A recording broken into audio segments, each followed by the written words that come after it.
Recentemente, nós publicamos um artigo nos Cadernos Ibero-Americanos de Direito Sanitário da Fiocruz. É um trabalho transversal, ele tem profissionais da enfermagem, do direito e mostra como trabalhamos no LAIS. Então, o artigo é esse, as regulamentações de proteção de dados pessoais no Brasil e em Portugal, o tratamento de dados pessoais relativos à saúde no âmbito do projeto Sífilis Não. Pessoal, vivemos numa época em que a coleta e tratamento de dados pessoais é parte da nossa vida cotidiana. Às vezes a gente não sabe, às vezes a gente ignora, mas nossos dados eles estão sempre circulando.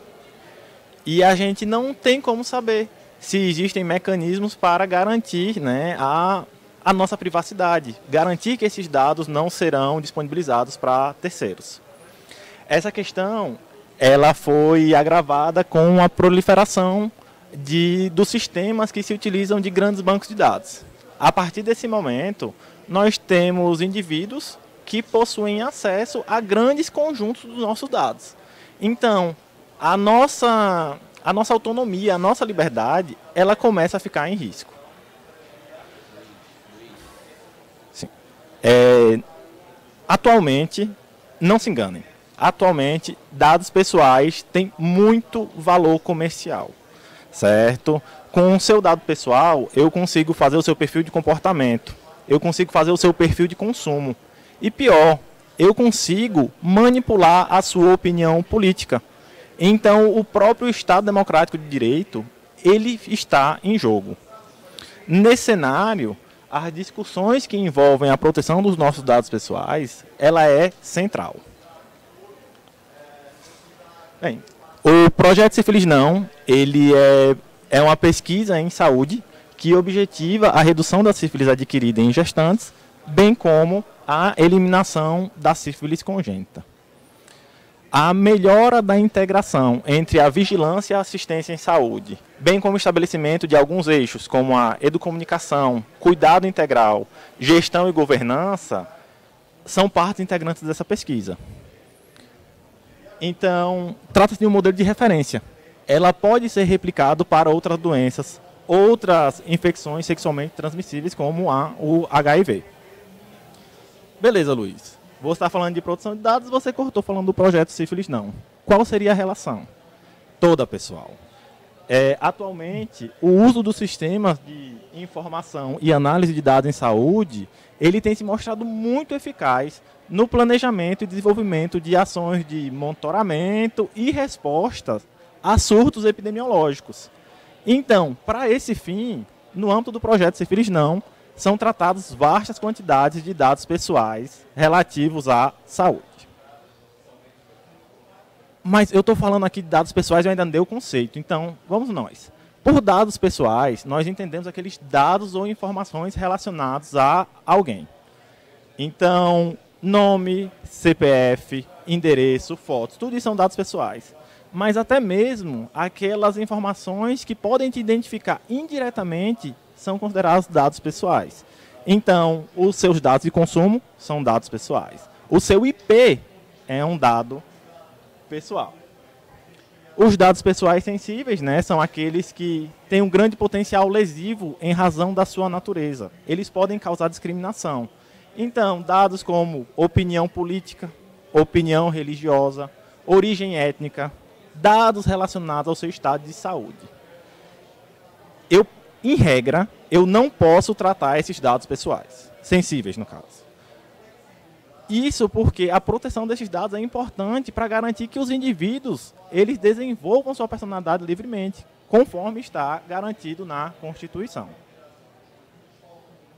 Temos os dados pessoais relativos à saúde também, que, como eu já disse, são dados sensíveis e eles envolvem tudo que se relaciona à saúde, né, seja física ou mental, de um determinado indivíduo. Poxa, Luiz, esse conceito é muito simples. É verdade, é um conceito simples, mas que vem sendo bastante flexibilizado ao redor do mundo. Então, inicialmente, eu pego dados como altura, peso e idade.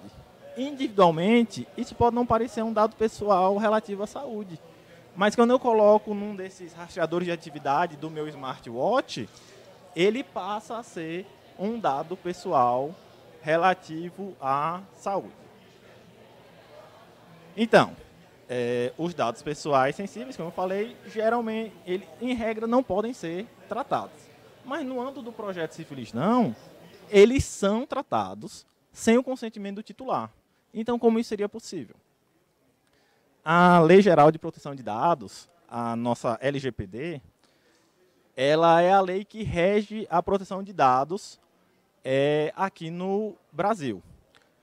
E ela estabelece algumas hipóteses no qual o tratamento desses dados sensíveis ele é possível. Dentre elas, merece atenção aquela da linha C do inciso 2 do artigo 11, que determina que esses dados poderão ser tratados desde que para fins de pesquisa por órgão de pesquisa.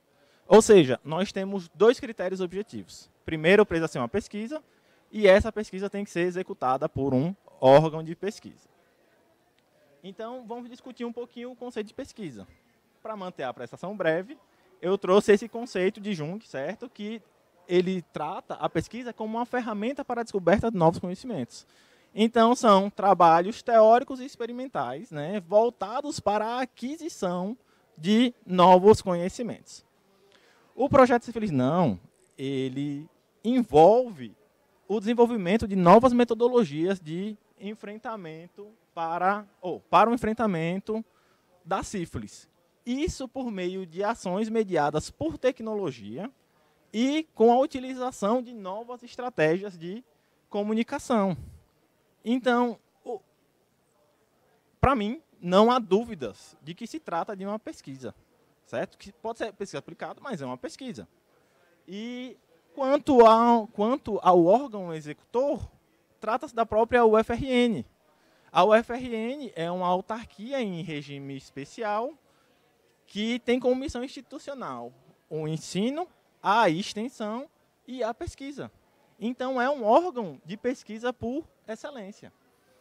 Então, preenchidos os dois critérios, o tratamento de dados pessoais sensíveis sem o consentimento do titular, no âmbito do projeto Sífilis Não, ele é legal, ele está de acordo com a lei.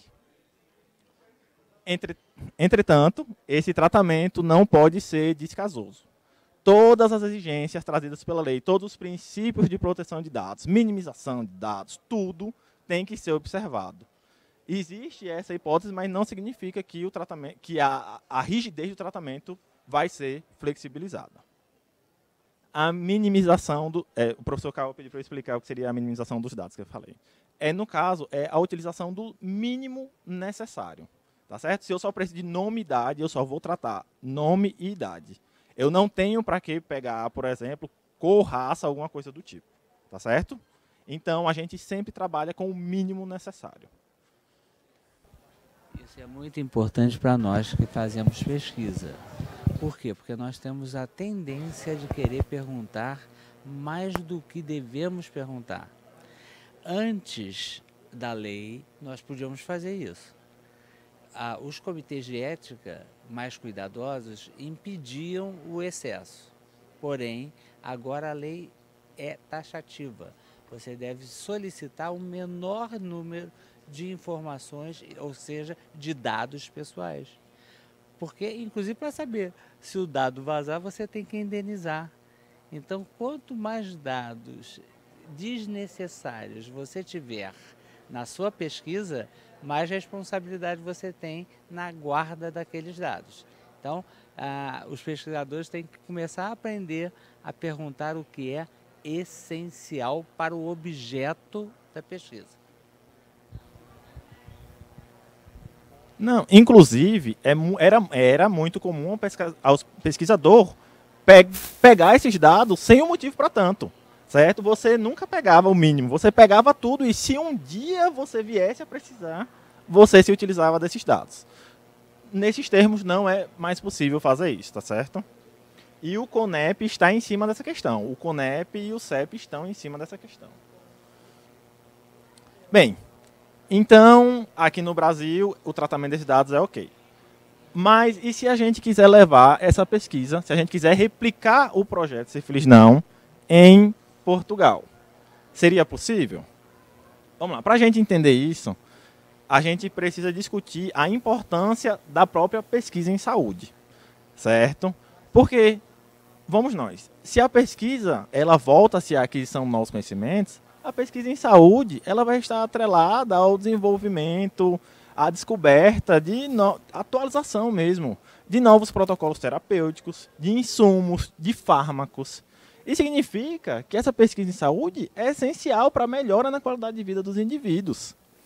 Então, quando o legislador, né, europeu estava organizando, elaborando o Regulamento Geral de Proteção de Dados, que seria o RGPD, seria a lei que rege o tratamento de dados lá na União Europeia, ele reconheceu a importância dessa pesquisa. E ele atendeu o anseio da comunidade científica, porque a comunidade científica estava preocupada. Poxa, vão normatizar o tratamento desses dados? Como vai ser isso? Então, bem, como o Chassang muito bem coloca, o RGPD, né, o Regulamento Geral de Proteção de Dados Europeu, ele garante um equilíbrio entre a necessidade de se proteger os dados dos indivíduos em um mundo digitalizado e globalizado, enquanto possibilita o tratamento de dados, incluindo dados sensíveis para fins de pesquisa científica. Da linha J do item 2 do artigo 9 dessa normativa, você vê que existe a possibilidade de tratamento desses dados, né, dados pessoais sensíveis, sem o consentimento, quando for para pesquisa. No geral, o RGPD ele é mais rigoroso do que a nossa lei brasileira. Mas, nesse caso, ele é bastante flexível. Veja que, enquanto a gente exige que seja uma pesquisa realizada por um órgão de pesquisa, aqui basta que seja uma pesquisa ou investigação científica. Isso não significa, claro, que o tratamento pode ser feito de qualquer maneira. Todos os princípios, todas as exigências desse regulamento, eles permeiam todo o tratamento. Tá certo? Então, novamente, princípios como a minimização de dados, limitação de acesso, tudo isso deve ser observado. Mas é muito interessante essa flexibilidade, porque até mesmo o ordenamento jurídico português, ele absorveu isso. E existe a possibilidade de limitar os direitos do titular do dado se o gozo desse direito for atrapalhar a pesquisa. Então, é um regime diferenciado para a pesquisa mesmo. Então, nesse caso, tendo em vista que o projeto Sífilis Não é uma pesquisa em saúde que volta-se ao enfrentamento da sífilis, seria possível replicar em solo português naquilo que se refere ao tratamento de dados pessoais sensíveis sem o consentimento do titular. Então, pessoal, aqui algumas referências. E é isso, termino minha apresentação por aqui. Muito obrigado pela atenção.